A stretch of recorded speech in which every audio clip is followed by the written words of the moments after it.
Nous voici dans l'environnement de routage aux contraintes. Sur la gauche, le gestionnaire de contraintes. Sur la droite, l'outil de routage Place & Route Editor High Speed. Le Contraint Manager va nous permettre de mettre en place des contraintes liées aux cartes rapides, comme des impédances contrôlées, des longueurs min-max ou bien des délais min-max, puisque Castar intègre un solver, le tout en absolu ou bien en relatif. Également du pin ordering, mais aussi de définir des paires différentielles qui pourront avoir une impédance définie ainsi qu'un délai min-max. Et oui, on peut cumuler les contraintes. La fenêtre de routage, sur la droite, reprendra ces contraintes et vous assistera afin de les respecter. Commençons par imposer des impédances à un groupe de signaux.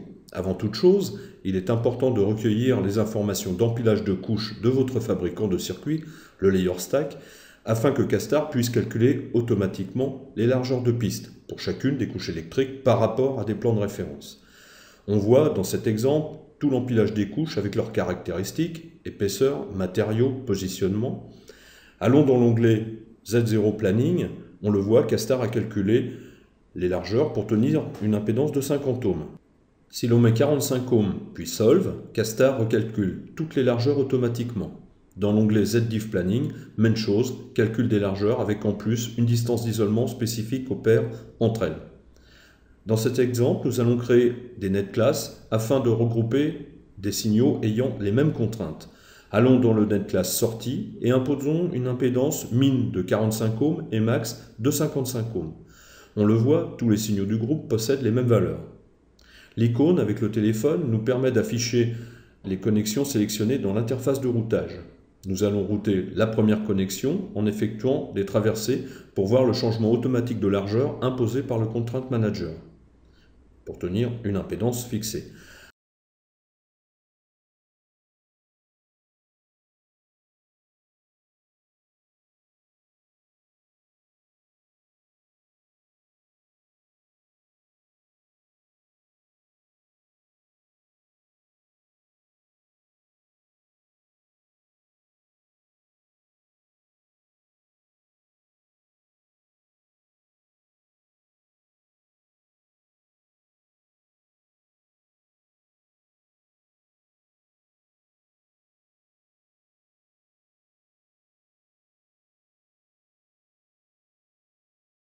En sélectionnant la piste routée et téléphone vers le Contraint Manager, nous allons mesurer l'impédance réelle calculée par le solver et voir si l'on est bien entre les valeurs requises de 45 à 55 ohms.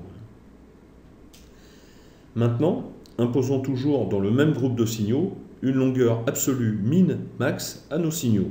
Dans ce cas, mettons une longueur, mais cela aurait pu être un délai, entre 69 et 71 mm sur l'ensemble des connexions du groupe sortie.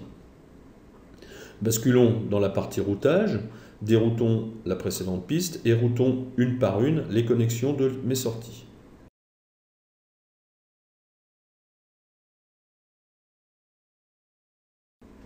Arrive une fenêtre vous assistant dans votre routage, rappelant les contraintes, entre 69 et 71 mm, la valeur au point où vous en êtes du routage et dans la partie graphique, un polygone vous indiquant la distance restant à couvrir pour atteindre la valeur minimale. On le voit, d'une part, Castar vous insère automatiquement des serpentins, qui sont configurables, afin d'obtenir la bonne longueur. On le voit aussi avec les autres connexions, la fonction Push Aside permet un routage confortable pour l'utilisateur.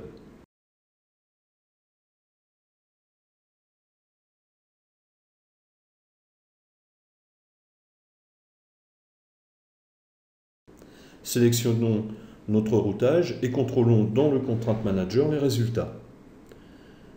Nous sommes bien aux valeurs de longueur préconisées, mais aussi d'impédance, car j'avais laissé les contraintes de 45 à 55 ohms. Finissons avec les paires différentielles. Castar les reconnaît automatiquement si au niveau du schéma, vous avez appelé vos signaux de paires différentielles avec le même suffixe et avec une fin de N et P ou de plus et de moins. Sélectionnons-les avec le téléphone et routons la première. Elles sont indissociables l'une de l'autre. Des guides vous aident au routage et un routage automatique des départs et des arrivées vous simplifie la tâche. Routons les autres avec cette deuxième où l'arrivée est un peu plus compliquée. Pas de problème, Castar trouve la solution. Voilà, nous avons parcouru quelques-unes des fonctions high speed du routage de CADSTAR. J'aurais pu vous montrer également le blindage d'une piste, la fonction shield route, le pin ordering ou le pin branching pour distribuer des signaux du type mémoire DDR, l'analyse de diaphonie ou bien d'autres possibilités qui font de CADSTAR le meilleur rapport prix-performance du marché pour le routage de cartes rapides complexes. Merci de votre attention.